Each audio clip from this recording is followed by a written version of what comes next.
Hi, I'm Annie Duke. Because the relative strength of your hand is so dependent on your position at the table, it only stands to reason that you should be playing the strongest hands possible when you decide to play from the worst possible positions on the table. So let's look at the types of hands you should be holding if you enter the pot in early position. As we mentioned earlier, the problem with entering a pot from early position is that you don't have a lot of information to work with. Obviously, you know what cards you're holding, but you have no idea what kinds of hands the players behind you may be holding.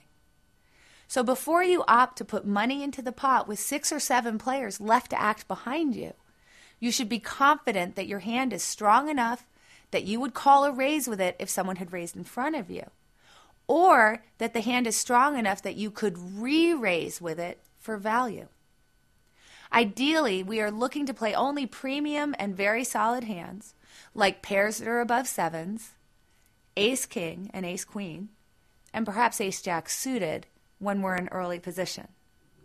What's more, we should be willing to play these hands for a raise when we enter the pot. Raising in early position accomplishes 3 things.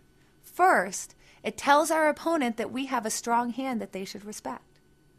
Second, it knocks out opponents, so we end up playing the hand against fewer players when those players have position on us.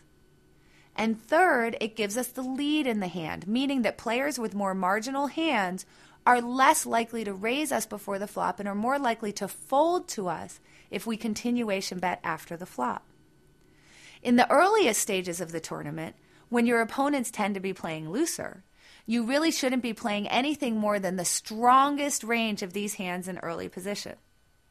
As the tournament moves on and your opponents become more likely to fold before the flop, then you can open up your range. Just remember, though, the worse your starting hand, the harder you have to connect with the flop in order to win, and the more likely that you will have to bluff in order to win that pot.